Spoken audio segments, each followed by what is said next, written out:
Orient bell tiles studio से आप देख रहे हैं एबीपी न्यूज।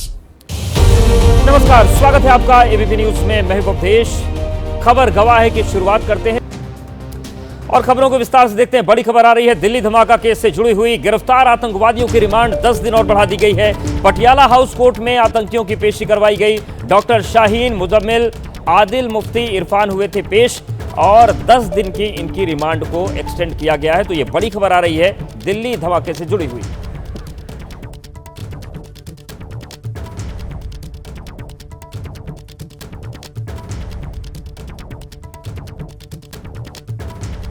तो दो तस्वीरें आपको दिखा रहे हैं। गिरफ्तार आतंकियों की रिमांड को 10 दिन बढ़ाया गया है। दो तस्वीरें आपको दिखा रहे हैं। दिल्ली धमाके के आरोपियों की पेशी करवाई गई पटियाला हाउस कोर्ट में और डॉक्टर शाहीन, मुजम्मिल, आदिल, मुफ्ती इरफान को पेश किया गया था और आज की पेशी के बाद एनआईए की जो रिमांड है उसे 10 दिन और बढ़ाया गया है और इनसे अगले 10 दिन तक पूछताछ का दायरा और बड़ा किया जाएगा। तो दिल्ली धमाका केस को लेकर बड़ा अपडेट आ रहा है कि आज गिरफ्तार आतंकियों को पटियाला हाउस कोर्ट में पेश किया गया और यहां पर पेशी के बाद, सुनवाई के बाद रिमांड को 10 दिन एक्सटेंड किया गया है, बढ़ाया गया है।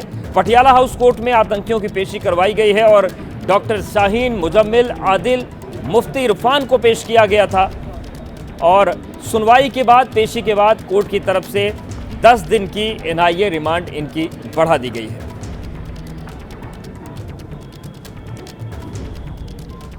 दिल्ली धमाके से जुड़ी एक और बड़ी खबर है। उत्तराखंड में एनआईए ने बड़ी कार्रवाई की है। हल्द्वानी से बिलाल मस्जिद के इमाम पकड़े गए हैं। इमाम समेत 2 लोगों को हिरासत में लिया गया है। हल्द्वानी से बनभूलपुरा और राजपुरा इलाके से इन आरोपियों को पकड़ा गया। आतंकी उमर के फोन से हल्द्वानी के कुछ नंबर मिले थे। तो सूत्रों के हवाले से बड़ी खबर आ रही है कि जो उत्तराखंड तक तार हैं वो मिल रहे हैं और दिल्ली धमाके को लेकर बड़ा अपडेट सामने आ रहा है कि उत्तराखंड में एनआईए ने बड़ी कार्रवाई करते हुए हल्द्वानी से बिलाल मस्जिद के इमाम को पकड़ा है।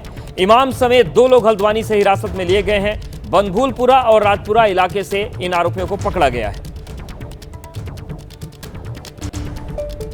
और हमारे सहयोगी दानिश जुड़ गए। दानिश, क्या जानकारी मिल रही है इस कार्रवाई को लेकर और ये जो लोग आरोपी हैं, जो हिरासत में लिए गए हैं, इनको लेकर क्या सूचना है? देखिए, मैं बता दूं, देर रात एनआईए ने कार्रवाई की हल्द्वानी के अंदर। हल्द्वानी का बनभूलपुरा इलाका है जहां पर पिछले साल एक बड़ा बवाल हुआ था जिसमें कई लोगों की जान गई थी। पुलिस के खिलाफ उपद्रव के उसमें झगड़ा हुआ था इन सबका, तो इसमें 5-6 लोगों की जान गई थी। वही वो इलाका है जहाँ पर एक बिलाल मस्जिद है। इस मस्जिद के इमाम को वहां से पकड़ा है एनआईए ने। साथ ही एक व्यक्ति और है जिसे एनआईए अपने साथ दिल्ली ले गई है। सूत्रों से हमारे पास जानकारी आई कि इमाम के साथ जो आरोपी था लाल किला ब्लास्ट में उमर, उसकी बातचीत पाई गई है। उसके साथ कॉल डिटेल में उसका नंबर आया है और एक मैसेज जो चल रहा है, जो सूत्रों के हवाले से हमारे पास जानकारी आई है कि इमाम को एक मैसेज भेजा गया था जिसमें लिखा हुआ देखा गया है कि उत्तराखंड मीटिंग के लिए बेहद सुरक्षित है।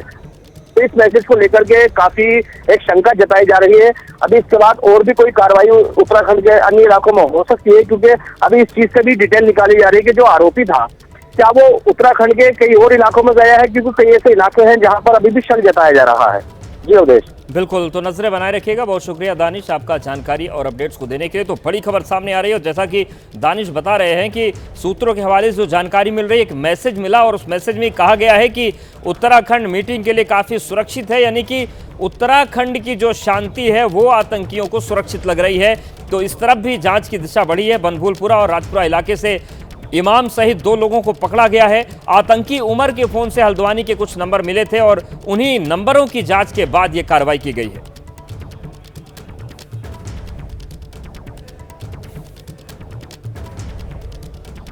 तो हल्द्वानी से बिलाल मस्जिद के इमाम पकड़े गए हैं। इमाम समेत 2 लोगों को हल्द्वानी से हिरासत में लिया गया है और जिस तरीके से गिरफ्तारी हुई है, बनभूलपुरा और राजपुरा इलाके जो है उनसे आरोपियों को पकड़ा गया।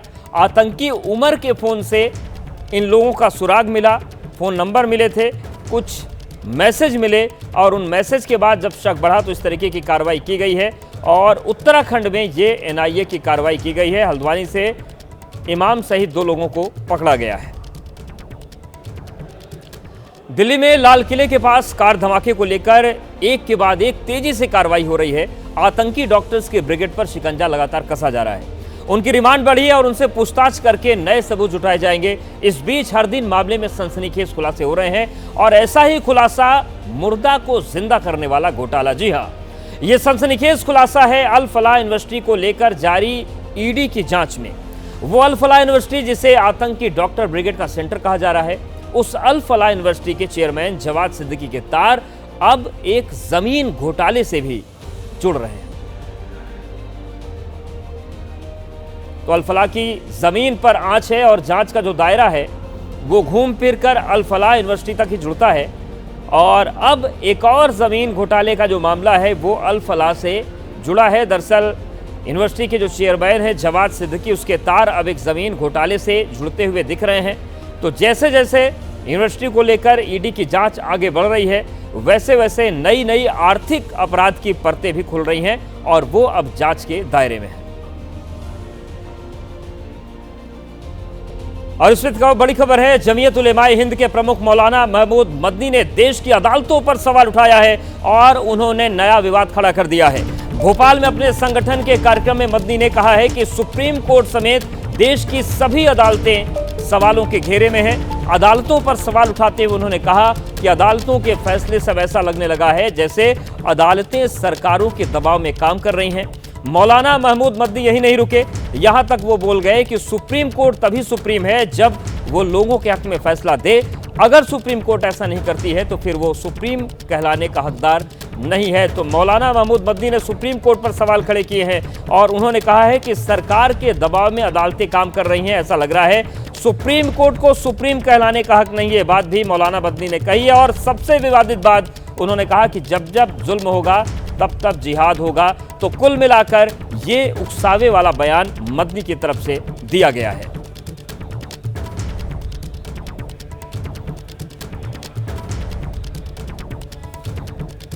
तो जमीयत उलेमाए हिंद के नेता महमूद मदनी ने देश की अदालतों पर सवाल उठाकर नया विवाद खड़ा किया। मौलाना महमूद मदनी ने देश की दूसरी अदालतों के साथ साथ सुप्रीम कोर्ट को भी कटघरे में खड़ा किया है। मदनी ने कहा कि सुप्रीम कोर्ट तभी सुप्रीम है जब वो लोगों के हक में फैसला दे। अगर सुप्रीम कोर्ट ऐसा नहीं कर पा रहा है तो सुप्रीम कहलाने का हकदार नहीं है। कोर्ट उस वक्त तक ही सुप्रीम कोर्ट कहलाने का, उस वक्त तक ही सुप्रीम कहलाने का मुस्तहिक है जब तक आईन की पाबंदी करे, कानून के हुकूक का ख्याल रखे। अगर ऐसा ना करे तो वो इखलाकी तौर पर भी सुप्रीम कहलाने का हकदार नहीं है।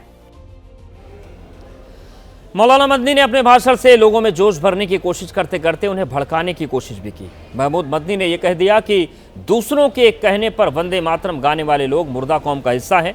इस दौरान उन्होंने जिहाद का जिक्र किया और साफ साफ कहा कि जब जब जुल्म होता रहेगा तब तक जिहाद जारी रहेगा। वो क़िताल के माने में इस्तेमाल हुआ है, वो भी जुल्म फसाद के खात्मे और इंसानियत की बका के लिए। इसलिए जब जब जुल्म होगा तब तब जिहाद होगा।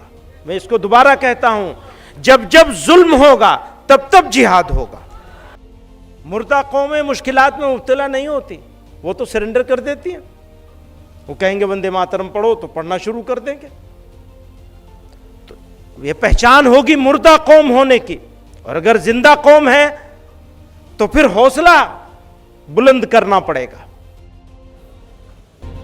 तो हमने आपको बताया कि मुर्दा को जिंदा करने वाला घोटाला, जी हां, यह सनसनीखेज खुलासा है अल फलाह यूनिवर्सिटी को लेकर जारी ईडी की जांच में। वो अल फलाह यूनिवर्सिटी जिसे आतंकी डॉक्टर ब्रिगेड का सेंटर कहा जा रहा है, उस अल फलाह यूनिवर्सिटी के चेयरमैन जवाद सिद्दीकी के तार अब एक जमीन घोटाले से जुड़ रहे हैं।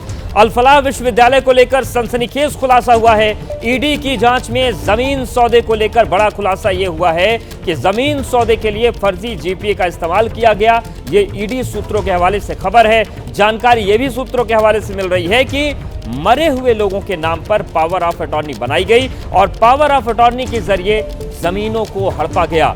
अल फलाह के चेयरमैन जवाद सिद्दीकी से इस घोटाले के तार जुड़े हैं। तो ये बड़ी खबर है, बड़ा अपडेट सामने आ रहा है। अल फलाह विश्वविद्यालय जिसका डॉक्टर आतंक कनेक्शन सामने आया, लेकिन ईडी की जांच में आर्थिक अपराध की भी नई नई परतें खुल रही हैं। और नया सनसनीखेज खुलासा ईडी के सूत्रों के हवाले से यह हुआ है कि यहां पर जमीन का फर्जीवाड़ा चल रहा था। जमीन सौदे के लिए फर्जी जीपीए का इस्तेमाल किया गया और सूत्रों के हवाले से जानकारी यह भी मिली है कि मरे हुए लोगों के नाम पर पावर ऑफ अटॉर्नी बनाई गई और उसी फर्जी पावर ऑफ अटॉर्नी के जरिए जमीनों को हड़पा गया।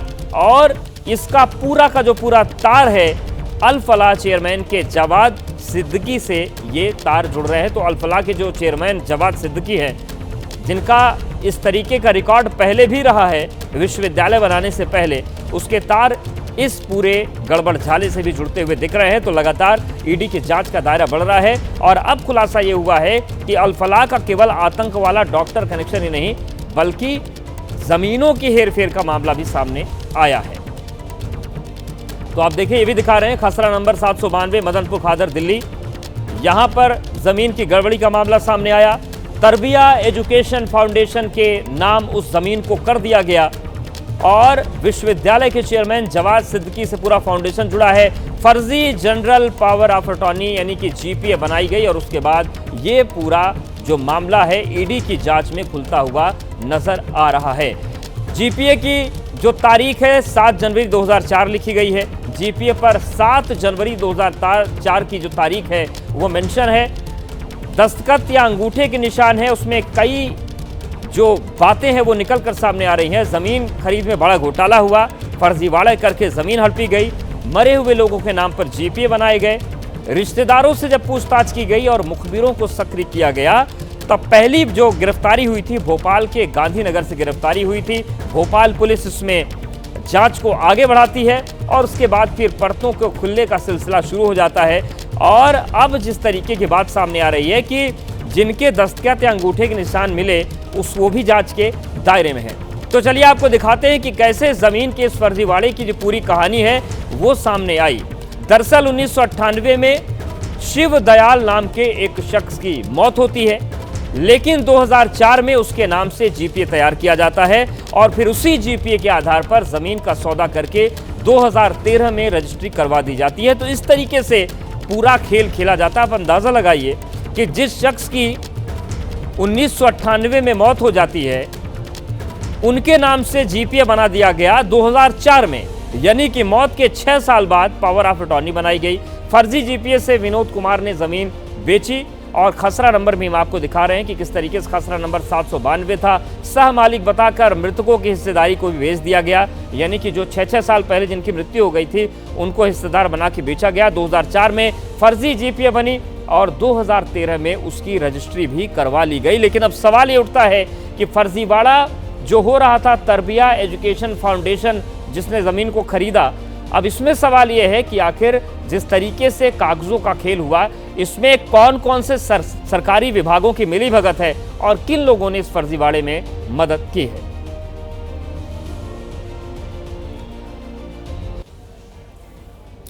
और अब बात करते हैं आसमानी आफत की, जो हमारे पड़ोसी देश श्रीलंका में कहर बरपा रही है और दक्षिण भारत के लिए खतरे की घंटी बजा रही है। हम बात कर रहे हैं डिटवा तूफान की, जिसने श्रीलंका में भारी तबाही मचा दी है। श्रीलंका में चक्रवाती तूफान डिटवा से भारी तबाही मची है। तूफान डिटवा के कारण श्रीलंका में 80 से ज्यादा मौतें अब तक हो चुकी हैं, जबकि 1.5 लाख से ज्यादा लोगों की जिंदगी सीधे तौर पर प्रभावित है।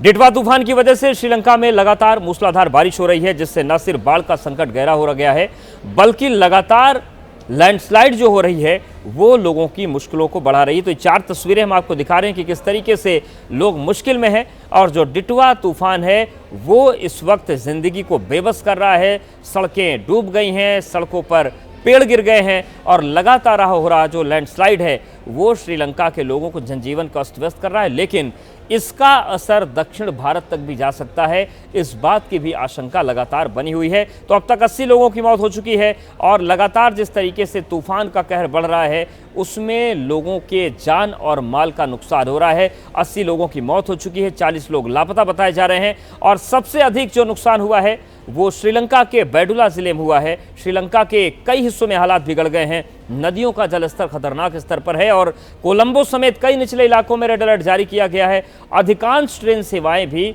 श्रीलंका में रद्द कर दी गई हैं। तो जिस तरीके से वहां पर इमरजेंसी के हालात बने हुए हैं उसी की गवाही देती है 4 तस्वीरें भी हम आपको दिखा रहे हैं। अब तक 80 से ज़्यादा लोगों की मौत हो गई है। रेस्क्यू ऑपरेशन लगातार चल रहा है, लोग लापता हैं जिनको ढूंढने की कोशिश की जा रही है और जो ट्रेन की सेवाएं हैं, जो रेलवे सर्विसेज हैं, वो अधिकांश हिस्सों में देश के बंद कर दी गई हैं, रद्द कर दी गई हैं, क्योंकि लगातार श्रीलंका में जो तबाही मची हुई है उसको लेकर मुश्किलों का दौर जारी है। और इन सब के बीच भारत के प्रधानमंत्री नरेंद्र मोदी ने इस स्थिति पर चिंता जताई है। और ये 3 तस्वीर आप देखिए किस तरीके से श्रीलंका में जो डिटवा तूफान है उसने चारों तरफ जल का कहर पैदा कर दिया है। पहली तस्वीर आप देखिए, चारों तरफ पानी ही पानी दिख रहा है। दूसरी तस्वीर हम आपको दिखा रहे हैं कि राहत और बचाव का काम जारी है। लोगों का एयर रेस्क्यू ऑपरेशन किया जा रहा है, क्योंकि ज़मीन पर इतना पानी है कि ज़मीन के ज़रिए ये रेस्क्यू ऑपरेशन संभव नहीं है। ऐसे में लोगों को एयरलिफ्ट किया जा रहा है। और तीसरी तस्वीर आप देखिए, जो रिहायशी इलाके हैं वहाँ के हालात क्या बन चुके हैं। जो घर हैं वो डूब चुके हैं, गाड़ियाँ सड़कों पर तैरती हुई दिख रही हैं।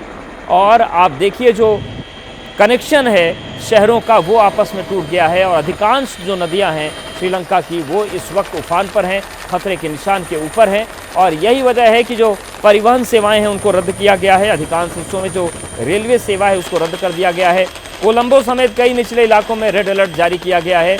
और रेस्क्यू ऑपरेशन की तस्वीर आप देखिए किस तरीके से लगातार एक एक करके लोगों को घरों से बाहर निकाला जा रहा है, रेस्क्यू ऑपरेशन किया जा रहा है। और जो लोग पानी के सैलाब के बीच अपने घरों में फंस गए हैं उन्हें एयरलिफ्ट किया जा रहा है और सुरक्षित स्थानों में, कैंपों में पहुंचाने की कोशिश की जा रही है। तो श्रीलंका एयरफोर्स की तरफ से ये वीडियो जारी किया गया है और वही हम आपको दिखा रहे हैं कि अब लोगों को सुरक्षित बचाने की जो जंग है वो इस वक्त श्रीलंका के कई हिस्सों में चल रही है। तो आज रात तमिलनाडु के करीब पहुंच जाएगा डिटवा और इसका खतरा ये है, आशंका यह है कि दक्षिण भारत में मुश्किलें हो सकती हैं। कल सुबह पुडुचेरी के पास से डिटवा तूफान गुजरेगा और उसके बाद देखने वाली स्थिति होगी कि क्या हालात बनते हैं। कल सुबह चेन्नई के पास से भी डिटवा गुजरेगा, वहाँ पर भी हालात पर नज़र बनाई गई है। 30 नवंबर की रात आंध्र प्रदेश के तट पर डिटवा पहुँच जाएगा और 1 दिसंबर की रात से इसके कमज़ोर होने के अनुमान लगाए जा रहे हैं। लेकिन जिस तरीके से 29-30 की तारीख है वो कहर का सबब दक्षिण भारत में बन सकती है। और चलिए अब बात करते हैं उत्तर प्रदेश के मथुरा की, जहां पर खाने के बिल को लेकर एक रेस्टोरेंट में बवाल हो गया, क्योंकि पैसे को लेकर जब एक पार्टी करने आए लोगों ने शिकायत की तो रेस्टोरेंट के स्टाफ और बाउंसर्स ने उनकी पिटाई कर दी और इस मारपीट का वीडियो रेस्टोरेंट में लगे सीसीटीवी में कैद हो गया। वीडियो में देखा जा सकता है कि रेस्टोरेंट के स्टाफ और पार्टी करने आए लोगों के बीच हाथापाई चल रही है।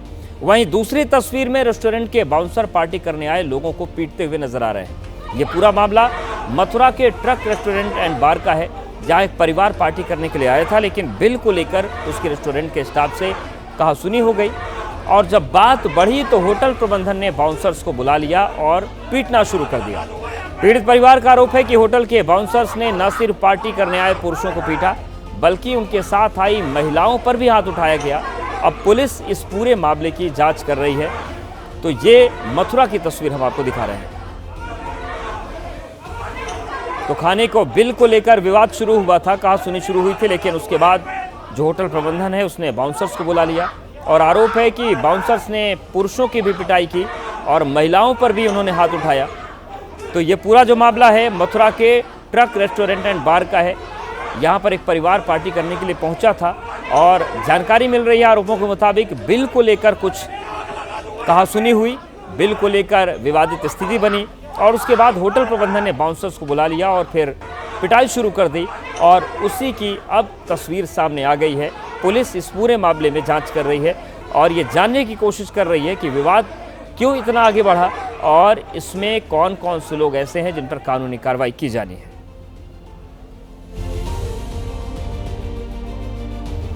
मध्य प्रदेश के नरसिंहपुर में दर्दनाक हादसा हुआ है, जहां पर एनटीपीसी गाडरवारा में कोयले की राख का पहाड़ अचानक दरक गया और इसकी राख में मौके से गुजर रहे एक ट्रक के चपेट में आने की खबर सामने आई। इस हादसे में ट्रक ड्राइवर की मौके पर ही कोयले की राख में दबने से मौत हो गई और इस वजह से वहां पर हड़कंप मच गया। तो आप देखिए किस तरीके से जब फ्लाई ऐश का पहाड़ दरका तो फौरन लोगों ने रेस्क्यू शुरू किया। कोयले की राख का पहाड़ दरका था, पूरा का पूरा ट्रक इसमें फंस गया और इसी में फंसे ड्राइवर को निकालने की कोशिश की गई, लेकिन लोगों को कामयाबी नहीं मिल पाई और ट्रक ड्राइवर की इस कोयले की राख के ढेर में फंसने से दम घुटकर मौत हो गई।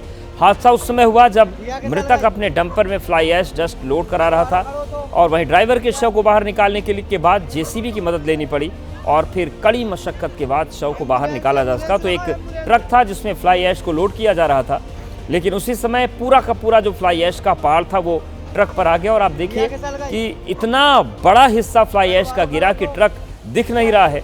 और यही वजह थी कि जो लोग थे उन्होंने पहले हाथ से रेस्क्यू ऑपरेशन शुरू किया, लेकिन तब तक काफ़ी देर हो चुकी थी और ट्रक में फंसा हुआ ड्राइवर जो था उसकी मौत हो गई। हालांकि बाद में जेसीबी को बुलाया गया, जेसीबी से फ्लाई ऐश को हटाया गया, लेकिन तब तक काफ़ी देर हो चुकी थी।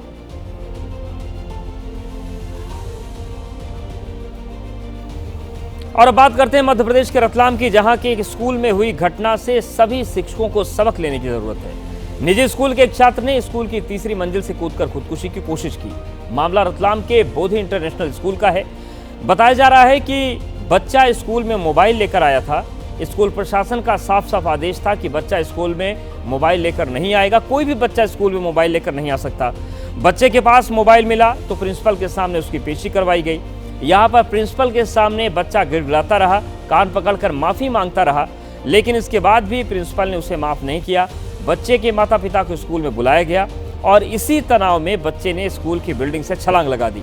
ये खौफनाक घटना सीसीटीवी में कैद हुई और खबर यह है कि जो तस्वीरें सामने आई हैं ये हर माता पिता को सावधान करने वाली है और स्कूल प्रबंधन को भी, कि अगर बच्चा गलती कर रहा है तो माता पिता नज़र रखें, और अगर बच्चे ने गलती कर भी दी तो जो स्कूल प्रबंधन है वो इस कदर सजा ना दे कि बच्चे आत्महत्या पर मजबूर हो जाए। शिक्षा व्यवस्था पर सवाल उठ रहे हैं इस तस्वीर से, और सवाल ये कि अगर बच्चे ने गलती कर भी दी, माफ़ी मांग रहा था, तो क्या उसे एक मौका नहीं दिया जाना चाहिए था? क्या इतनी सख्ती बरतना ज़रूरी था कि एक मासूम अपनी जान देने की कोशिश करने लगे? तो ये 4 तस्वीरें आपके सामने, आप देखिए। स्कूल में मोबाइल ले गया था बच्चा, उसे डांट पड़ी, पेरेंट्स को बुला लिया गया और आप देखिए किस तरीके से तीसरी मंजिल से इस बच्चे ने छलांग लगा दी और उसकी गंभीर स्थिति में अब अस्पताल में इलाज चल रहा है। 8वीं का छात्र है और आप ये तस्वीर देखिए किस तरीके से उसने पहले प्रिंसिपल से माफ़ी मांगी थी और उसने ये उन लोगों से रिक्वेस्ट की थी कि माता पिता को स्कूल में ना बुलाया जाए, लेकिन जब स्कूल प्रबंधन ने माता पिता को स्कूल बुला लिया तो उसने तीसरे मंजिल से छलांग लगा दी और अब उसका इलाज चल रहा है।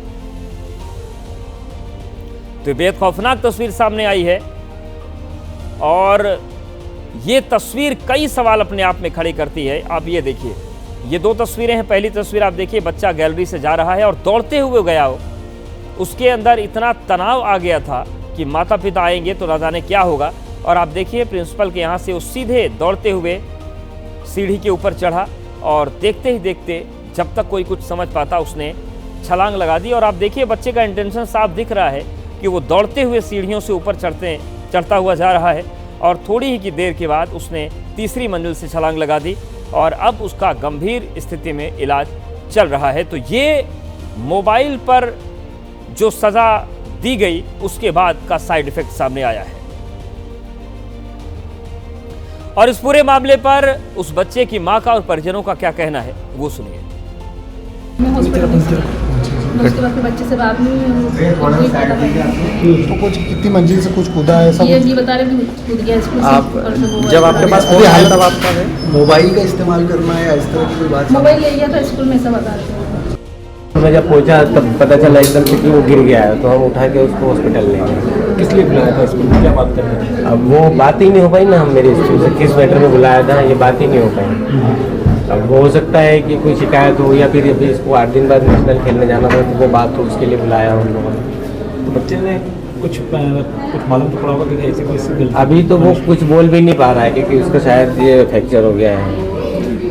मोबाइल का इस्तेमाल इस तरह की कोई अभी वो मेरी स्कूल में जाके कोई इस बात तो कुछ हुई नहीं कि वो मोबाइल ले गया था, किसी बात पे वो हुई है, ऐसा कुछ भी बात नहीं है। अभी पता ही नहीं चला कि क्या हुआ एक्चुअली में, क्या हुआ क्या नहीं है। अभी जब वापस से अभी ये सेटल होने के बाद स्कूल में जाके बात करूँगा तब मुझे पता चले कि उन्होंने मुझे बुलाया था किस लिए, ये भी पता नहीं है।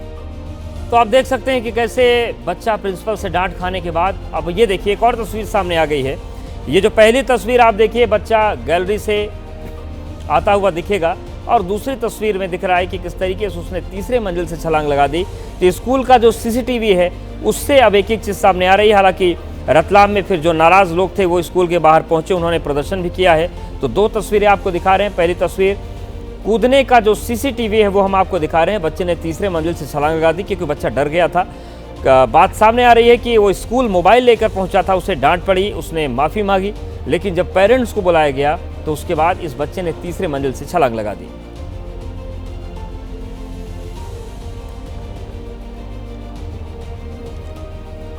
जम्मू कश्मीर के बारामूला में हाई स्पीड में बाइक चलाना बाइक सवार के लिए जानलेवा साबित हुआ। यहां दो बाइकों की टक्कर में एक बाइक सवार की मौत हो गई। इस दर्दनाक एक्सीडेंट का सीसीटीवी भी सामने आ गया है, जिसमें देखा जा सकता है कि एक बाइक तेज रफ्तार से जा रही है, तभी अचानक उसकी बाइक अनियंत्रित होती है और सामने से आ रही दूसरी बाइक से टकरा जाती है। इसके बाद मौके पर मौजूद लोग दोनों बाइक सवार को अस्पताल में भर्ती कराते हैं, जिसमें बाइक सवार की मौत हो गई।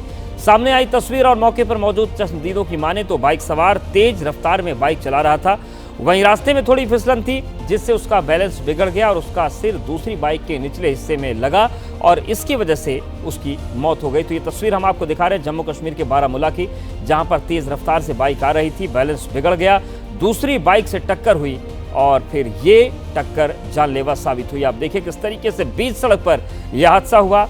लोग मदद के लिए दौड़े, लेकिन टक्कर इतनी तेज थी कि एक युवक की जान चली गई।